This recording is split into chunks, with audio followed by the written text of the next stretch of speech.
শুভ দুপুর বন্ধুরা, কেমন আছেন সবাই? সকলকে স্বাগত জানিয়ে আমি সুরভি আবার একবার চলে আসলাম আপনাদের মাঝে নতুন একটা ব্লগের সাথে। এই গরমে আমি একদম ভালো নেই জানেন, ভীষণ গরমে কষ্ট পাচ্ছি। এই যে ওই জন্য দেখুন আইসক্রিম স্টলে আইসক্রিম খাওয়াই শুরু করে দিয়েছি। এই দিয়ে ব্লগটা শুরু করলাম। যে কোনো অনুষ্ঠান বাড়ির মেন চমকই থাকে অনুষ্ঠান বাড়ির খাওয়া দাওয়া।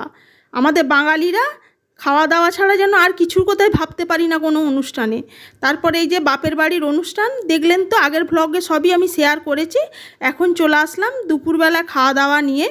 এই যে এখন খাওয়া দাওয়া ছেড়ে এই গরমের মধ্যে জানেন খালি মনে হচ্ছে অন্য কিছু খাবো না, শুধু ঠান্ডা খাবার খাই, এতেই যেন মন ঠান্ডা শরীর ঠান্ডা। কিন্তু এগুলো যে পরে শরীরে ক্ষতি হবে সেটা যখন ভাবতেই পারছি না।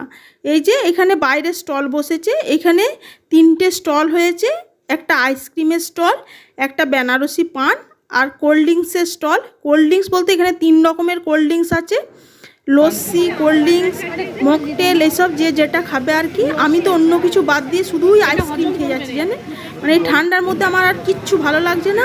বোন বলছে অনেকটা বেলা হয়ে গেছে, চল খেয়ে নিবি চল। আমি বললাম না, আমি কিচ্ছু খাবো না, আমি এখানে আইসক্রিম স্টলে শুধু আইসক্রিম খেতে থাকবো।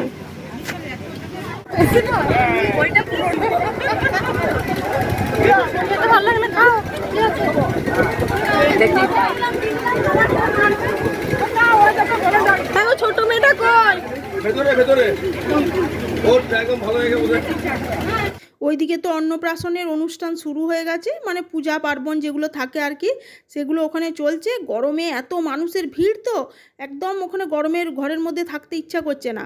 তাই মনে হচ্ছে যে এখানে আইসক্রিম স্টলে যাই, গিয়ে ওখানে ঠান্ডা ঠান্ডা আইসক্রিম খাই আর মন প্রাণ সব ঠান্ডা ঠান্ডা কুল কুল করি।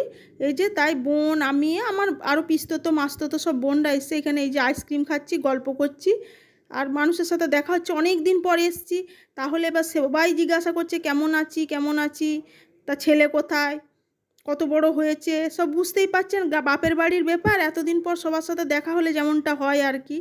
এইসব নিয়েই হাসি মজায় আনন্দে বেশ ভালোই কাটছে। চলুন আইসক্রিম স্টলে তো আইসক্রিম খাওয়া হলো, এখন চলে এসেছি প্যান্ডেলের ভেতর দুপুরের খাওয়া দাওয়া নিয়ে। আমার তো গরমের মধ্যে খেতে ইচ্ছা করছিল না, বোন বলছে চল অনেক দেরি হয়ে গেছে, এরপর খেলে শরীর খারাপ করবে, যা পারবি একটু খেয়ে নে। আর এই অনুষ্ঠান বাড়ির খাওয়া দাওয়া সুন্দর সুন্দর চমক ছিল জানেন, যেগুলো এত ভালো লাগছিল আমার, মানে বলে বোঝাতে পারবো না। একদম সুন্দরভাবে প্যান্ডেলে বসার পর এই যে মাটির থালায় মাটির গ্লাস, মাটির মানে একদম সমস্ত কিছু মাটির ইয়েতে দেখুন কি সুন্দর সার্ভ করছে। প্রথমেই পড়ে গেল মাটির থালা। ও তার আগে মেনু কার্ডটা দেখিয়ে দিই। এই গরমের উপযুক্ত মেনু কার্ড দেখুন, হাত পাখা। এখানে মেনু দেওয়া আছে, কি কি মেনু আছে, অনেক রকমেরই মেনু ছিল। এই যে মাটির থালা পড়ে যাওয়ার পর তার মধ্যে সুন্দর করে কলা পাতা পড়ে গেল। তারপরে পড়ে গেল স্যালাড, যার মধ্যে ছিল গাজর, শসা, পেঁয়াজ, লেবু। তারপরে পড়ে গেল কাসুন্দি। তারপরে পটেটো বাটার ফ্রাই। তারপরে শাক ভাজা, গরম ধোঁয়া ওঠা ভাত, তার সাথে গাওয়া ঘি। আহা, কলা পাতার মধ্যে গরম ভাত আর গাওয়া ঘি একদম ফাটাফাটি কম্বিনেশন।